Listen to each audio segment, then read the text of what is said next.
Let's talk about some waiver names, guys that we like that are worth bringing up, guys who had some breakouts. Alex, I'll let you start it off here. Steph, big game last night. We haven't, we'll hit more on the Packers and Saints and their go forward values here later on in the week on our Week 4 preview pod. But in this Sunday night football game, we saw Allen Lazard go for 6 catches, 146 yards, and a touchdown on 8 targets in Davante Adams' absence. Steph, Allen Lazard, are you willing to pick him up on the waiver wire knowing that Davante Adams is either going to be back this week or his return is going to come here in the near future? I mean, if you're desperate at wide receiver, you kind of have to. So, and if you need some upside, why not take Allen Lazard?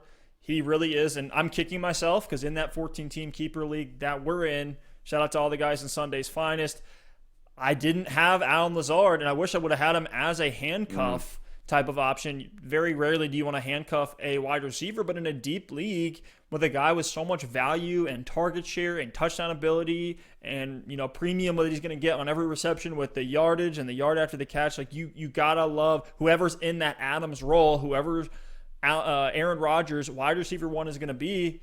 I don't mind if you're an Adams owner, go out and get Lazard. Maybe not this week after an explosion. Even if you're not. Even if you're not. But if you're an Adams owner, you got to make sure you get Lazard because if anything happens, you want to be able to make up for that value right away. So it's very rarely do you want to handcuff wide receivers. I think this is actually one of those few times, like Tyreek Hill, Mecole Hardman. Adams might be handcuffed by Allen Lazard. Yeah, I mean, I'm willing to pick him up. There's a couple other names I think I like more this week. We'll get into one of them here in a second. But, Steph, I'm going to play a little trivia with you. I know Allen Lazard had the big performance this week, 6 for 146 and a touchdown, 26 fantasy points. I'm going to ask you who you think has more fantasy points through 3 weeks of the season overall. Is it Allen Lazard or the first name I'll throw out there, Tyler Boyd, who has more fantasy points in PPR? Ooh, I know Tyler Boyd's had 20 points the last 2 weeks. I'll go with Boyd, but I'm not confident. It's Lazard. Wow. How about this one, Allen Lazard or Robbie Anderson? Oh, man. I feel like you're not asking me this unless it is Lazard, but I'm going to be blown away if it's not Robbie. It's Robbie on that one. A couple more here. Allen Lazard or Robert Woods? Robert Woods. It's Allen Lazard, man. Allen Lazard's the wide receiver 9 right now in PPR. Absolutely ridiculous. That's he had crazy. The blow-up performance this week. Last week, had 7.5 fantasy points, not too great. But in week 1, 4 catches, 63 yards, and a touchdown. So even with Adams out there, I think Lazard is a flex guy. And then if Adams does miss time, you have yourself a locked-in wide receiver too. But, Steph, I want to talk about another wide receiver that I'm taking over Lazard, and it's Justin Jefferson. He's only 33% rostered right now, but he just went for an absolute explosion performance with Kirk Cousins against the Tennessee Titans. 7 catches for 175 yards and a touchdown on 9 targets. Steph, are you rushing to the waiver wire to pick up Jefferson this week? I don't know if I'm rushing to the waiver wire, but if I need a wide receiver, I'm willing to put some decent fab on JJ. Rookie wide receivers can kind of be hit or miss. I don't typically like rookie wide receivers on my roster. I don't draft them unless they're a super high upside guy. We see some exceptions like CeeDee Lamb. We liked Laviska Shenault as your last pick flyer. Just you plug in there as a gadget player who's going to see volume, kind of an ambiguous receiving core. Jerry Jeudy's kind of been taking over as the X wide receiver with Sutton out. But with Justin Jefferson, what he proved in this game, what I think we all kind of needed to see is that he's more than just a slot guy. He really is more of like a Adam Thielen or even like a Juju Smith-Schuster where they can play in the slot, but can also line up everywhere else on the field and be effective. Justin Jefferson in this game played on 78% of the snaps, saw 9 targets. He's a clear 2. The last 2 weeks, he had 3 targets. So going from 3 to 9, it was great to see. Caught 7 of those balls for 175 yards and a touchdown, 30 fantasy points on the week. I'm not going to say that, Justin Jefferson is going to be a weekly starting option, but could be like an Allen Lazard type guy where he's a flex that you can plug in. Maybe he'll get you around that 10-point number. He had 7.4 in week 2 against Indianapolis. In the way that the Minnesota defense has looked, I think they're going to be in more pass-heavy game scripts than we've seen them over the last couple of years, especially with Kubiak in and Stefanski now in Cleveland. You can make the case of why Justin Jefferson needs to be picked up off the waiver wire. I'm just not fully sold. And I'm probably going to put, 10, 15, 20% of my fab. I think there's other guys out there that are going to be willing to put 30, 40, 50%. Yeah, I like what I saw. And to me, he's a rookie. And we just talked about Stephon Diggs earlier as being a top 10 talent. But Justin Jefferson right now is the Stephon Diggs of this season. And last year, Stephon Diggs was inconsistent. He was hit or miss. But he ended up being wide receiver 24 in full PPR, low end wide receiver 2. Jefferson's a rookie, and he's got a lot of upside as an NFL player in his career, but he's not going to come in and be right where Diggs was. Still a low-volume offense. Cousins had 251 yards and 3 touchdowns in this game on only 16 completions. So to me, I think Justin Jefferson could be a wide receiver 3 for the rest of the season.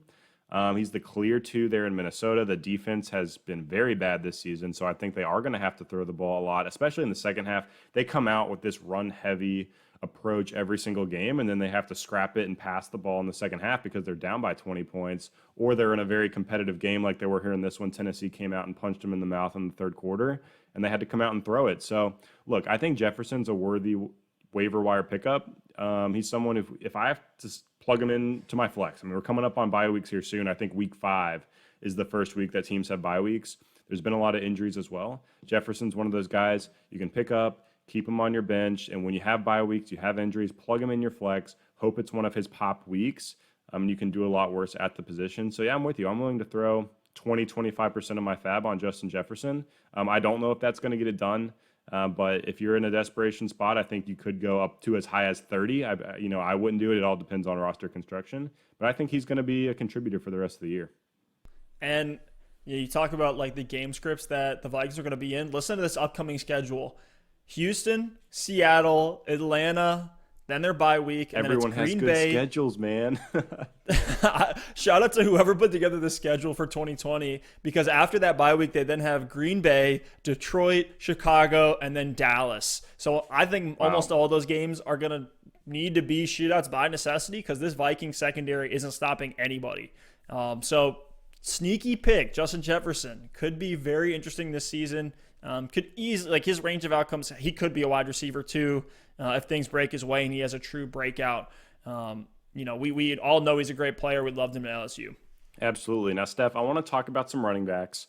I want to throw 4 names out there, and I want you to put them in order of who you would rather pick up off the waiver wire this week. It's Jeff Wilson on the 49ers, Brian Hill, Myles Gaskin, and Rex Burkhead.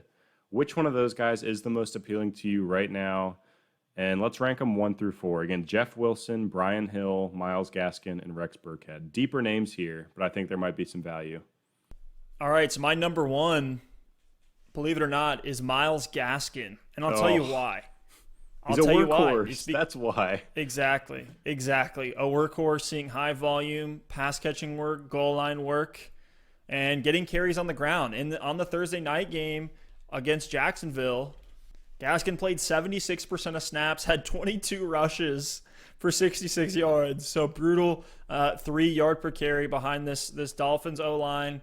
That's not going to break out big holes that we might see Jeff Wilson run through. But he's able to get the job done and then caught all 5 of his targets for 29 yards as well. So if you get the touchdown in a game like that for Gaskin, where they did give him a couple goal line works, just wasn't able to punch it in there, if he can come away with those, you're going to be really happy with Gaskin as an RB2. He's my top waiver wire pickup of the week. We want to find guys that could break out to be season-long starts. And we looked at guys that you were able to get really, really late, like James Robinson. I put Myles Gaskin in that same tier of guys that you can grab for pretty much free and plug them in as weekly RB2s, especially if you had, Saquon Barkley or Christian McCaffrey or any other of a number of these other running backs that are hurt right now. Love Myles Gaskin. So he's my number 1. Are you with me on that, Alex? Yeah, I am. Gaskin is averaging 5 receptions a game right now. So even though the efficiency is not great, if you're getting 5 receptions and 30 yards a game, which is what he's averaging through the air, that's an 8-point baseline. He doesn't have to do anything on the ground. And in a PPR league, a deep league as an RB2, if you're getting an 8-point baseline with no rushing, that's incredibly valuable. And when you factor in the rushing numbers as well, 9 attempts in week 1, 7 in week 2, and just 22 here in week 3. I was pulling my hair out because I'm going against Myles Gaskin in our home league, and he had 22 carries. And I'm like, who knew Myles Gaskin was a workhorse? So if he's getting that kind of run on the ground, you're going to have an incredibly high floor for someone you picked up for essentially free on waivers. I think by now he might require 20-25% of fab because people are going to be looking at that box score as well. But for someone who's not efficient, you can do a lot worse. Steph, the one thing that concerns me about Gaskin is the goal line work. He did get a couple goal line carries in this game, but they have the ultimate crammer, as I like to call him, Jordan Howard. He just crams into his O-line. He has an incredible stat line this year, Jordan Howard does. 16 attempts, 12 yards, 3 touchdowns.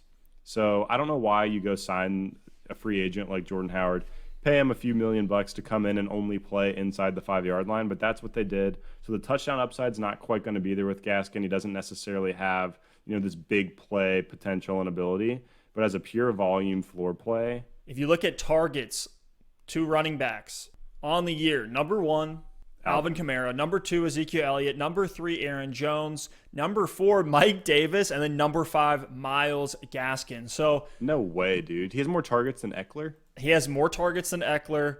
Well, I guess they're tied. So Gaskin, Eckler, and Rex Burkhead are all tied with Miles Sanders right behind them. So, look, if you look at like a guy like, let's say, Todd Gurley, a guy that you had to probably get 3rd, 4th round, you were hoping for all this pass-catching volume to come his way. You knew the efficiency probably wasn't going to be there on the ground because his days, those LA days for Gurley are over. You're essentially able to get a guy with the same value as Todd Gurley off the waiver wire. So just try to think about it from that perspective. I like Myles Gaskin, top waiver pickup. He's not like an insane talent. His comparable on player profile is Ronald Jones. So, I'm not all over that, but no, that's an insult to Ronald Jones. Come on now. Hey, I'm just telling you what the measurables say, but only 23 years old. He's about to hit his age prime. So, look, I like Myles Gaskin, but number 2, you said Jeff Wilson. It is the number 2 for me as well. It's short term, but we look at the injury to Mostert. He should be out a couple more weeks, Steph. Correct me if I'm wrong on that. Looks like Tevin Coleman is going to be out a little while longer as well. And Jerick McKinnon got banged up in this game. It's a rib injury, and we saw Jeff Wilson come out and score 2 touchdowns. It's a real shame because I had a deep shot of the week last week that got cut out because my audio went off at the end of the podcast. Not making this up. Sure enough, it was Jeff Wilson as a deep shot. I can't take a victory lap on it because it didn't get released. But, between me and you, Steph, we all know I hit on that deep shot last week with Jeff Wilson. But look, it's this 49ers offense. It's a short-term solution because it is only an opportunity based on the injuries to the other guys. But if he's the lead back in this backfield in terms of carries, in terms of touches, and he's getting the goal line work and getting the touchdowns, this is an elite 49ers run scheme. We know what Kyle Shanahan can do on the ground with his running back. So look, Jeff Wilson, it might only be a couple weeks, but if you pick him up, I think he's a serviceable RB2 if you've had some injuries and some players go down. Not to get too far away from kind of ranking these 4 running backs, but another guy that's interesting if Jerick McKinnon is out is JaMychal Hasty. He got in at the end of the game, had 2 rushing attempts. That's deep. It's deep, but I mean, you look at the running backs here. Essentially, we know it's going to be a 1A 1B situation. First, it was Mostert McKinnon, then it was Mostert Coleman, then it was McKinnon Wilson, and now it looks like it's going to be Wilson Hasty if McKinnon is out. So keep your eyes on that. Could be a deep spot start that you could plug in there as we approach week 4. Last 2 guys, Burkhead, Brian Hill. I'm not interested in Brian Hill unless you just want a handcuff to Todd Gurley. I mean, he had the touchdown in that game, but this Falcons running back situation just looks nasty to me right now. I'm kind of trying to avoid it at all costs. And Burkhead has, it's interesting in the short term. He's getting the targets, which is interesting. I mean, week 1 didn't see any. Last 2 games with James White out, saw 6 targets and then 10 targets. So to me, this is another one where if James White comes back into the fold, we expect Damian Harris back here in a couple weeks as well.